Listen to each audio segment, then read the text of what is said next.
Hello and welcome to this review of the Yokozuna surfcast. Yes, I have to say that the reel, the line, everything, the rod is all purchased by me. It's not supplied by anybody, so it's an honest review.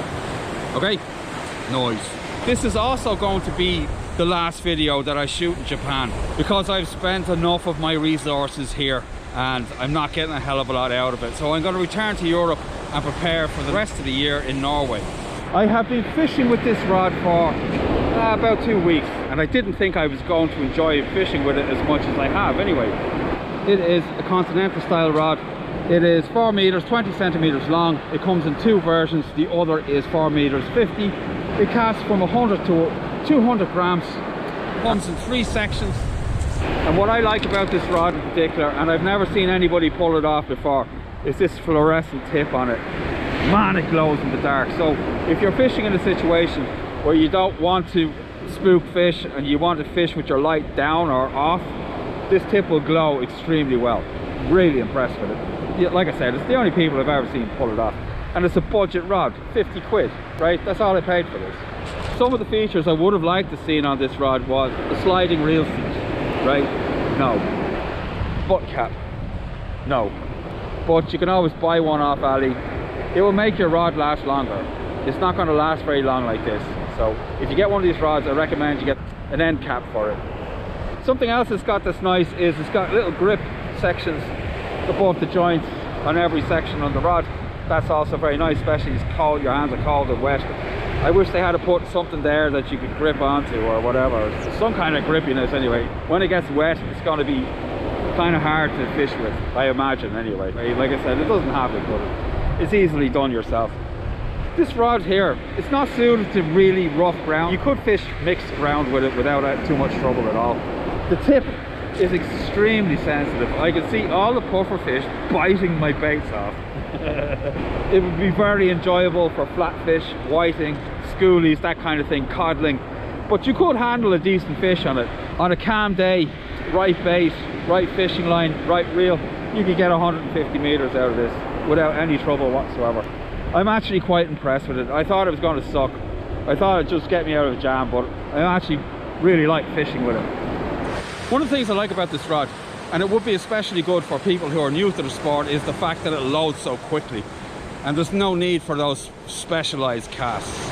Just an aerialized ground cast, and you'll be fishing 120, 150 meters depending on the weather. Today it's been quite windy and I'm still achieving distances of 120 meters with a fairly decent bait. You'll see that later on in the video when I'm demonstrating how it casts with a bait. So, would I buy another one of these? Yeah, sure I would. Should you buy one? If you're new to the sport and you want to get started, you want to find out whether or not you enjoy it and you want to continue, start with something cheap. Don't run out and buy loads of really expensive tackle. It will most likely end up with you not enjoying it because the more expensive tackle is more difficult to use, and it will probably put you off from fishing then, and then you'll feel regret for wasting money as well. So if anybody's going to start, I recommend you start cheap, right? And then when you find out what style you like and how you like to fish, then it's time to invest money in it. Up till that point, save your pennies, that's what I say. But I will say that if you're going to use this rod, to save yourself some trouble, use a braid leader, okay? Mono will cause you some wind knots. Mono travels more slowly through the guides of the rod and will cause a build-up of braid behind it, and it will throw a loop over the guide and it will break, right? Or it will snap a guide off or whatever. So I recommend use a braid leader. I have a knot for that. It's in a video. I will link it in the description along with the casting videos. If you're worried about abrasion, just make your rigs longer. It's as simple as that. I have fished it this way in rough ground and everything else for years and years and years and years now. It has never, not once ever, caused me any trouble. No, never, right? Donegal, Norway, France, Japan, wherever you want. It's not a problem, right? It's just a thing mono guys say to make themselves feel better about the fact that they're not in contact with the world, right? And as well as the review on this rod today, I'm going to be doing some simple casting tips with the aid of my casting aid here. Right. So I will continue. How much does this cost? You can pick one up for 50 euros-ish, right, depending on where you buy it. So on this rod right now, I'm fishing this BG 4500, and it's actually loaded with 38 pound 8 strand line, and the leader on it is 110 pound 8 strand as well. Ideally you should be running a long cast spool with this, but it's not really making that much difference because the line is quite thick. If I was running thinner line on this reel here, it would cause me problems. It's got to do with how the spirals fall off the spool, right? If they're thin, they don't fall off very well, so you need that low profile spool that you get on a long cast, okay? And it will give you a little bit of extra distance, not a lot, a little. How does this cast, right, for a cheap rod? Actually surprisingly pretty well. So far I've only been casting 6 ounce lead weights with it. The whipping on the guides is a budget rod, right? What do you expect? The tip ring is actually really bad on it. I don't know if you can make it out. Cheap rings, right, obviously, otherwise the rod would cost double of what it does, but they do the job. They've got good inserts. I haven't lost one yet. This one's just a little bit knackered, but I suppose it's a quality control issue. This is going to be a casting tutorial for continental rods, right? This is not a strong rod, it's a soft rod, so it loads up with minimal effort. So pendulum casting and what I call a South African cast and OTG casting isn't really necessary. If you fancy having a go at the OTG cast, I will link that video in the description as well. This is just going to be a basic casting video just to improve your distance. If you're new to the game and you're really not casting very far, the tips I will give you are: make your rig so you can clip them down if it's distance you're after. Keep your baits to a reasonable size, right? Don't forget, a lot of fish that you're targeting with this type of rod aren't really much bigger than 10 pounds. This rod will cast 5, 6 lugworm and some squid and that kind of thing, absolutely no problem. What I'm going to do now is just show you a basic cast, right? And to improve distance, right, there's just 2 simple rules, right? Get the tip down and get your hands up.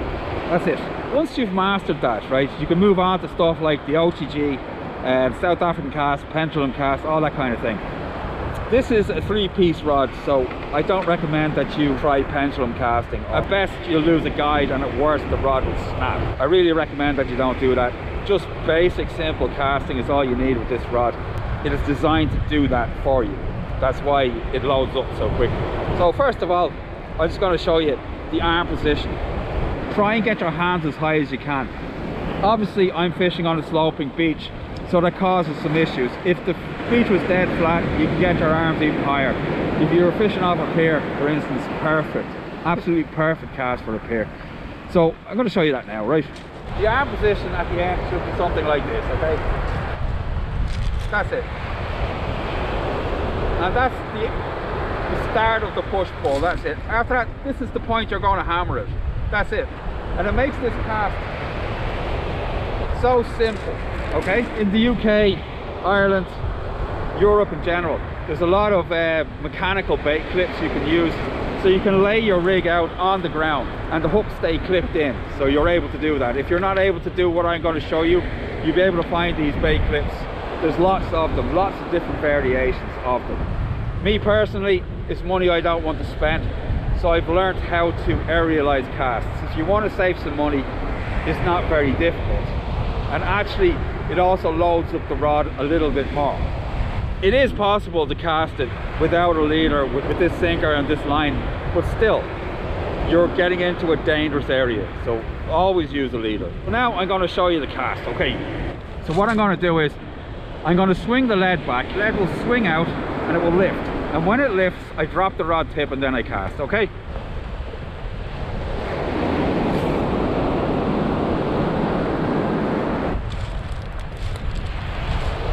It doesn't get any simpler than that.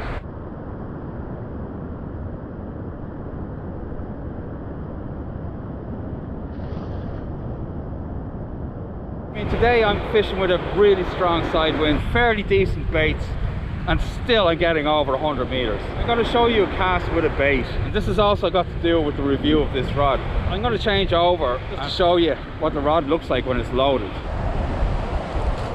So that's the bait there. It's a fairly decent lump, right? If you're down on distance and you're using a light rod, perhaps fishing like that with a bait like this will also help you out. They do cast much further than conventional baits because of their shape. And the rig and everything else, I'll link that in the description as well. In the video and in the description, I tied a bite trace onto it. You don't have to do that. You can just run mono straight through, or you can run wire straight through, or you can tie a bite trace on it, depending on what your needs are, right? And like I said, there's no mechanical clips here. That's just a standard bay clip there. Because they cast as aerialized, I have no need for mechanical clips, okay? We get this cast out and you can see what it looks like when it's bayed. Okay.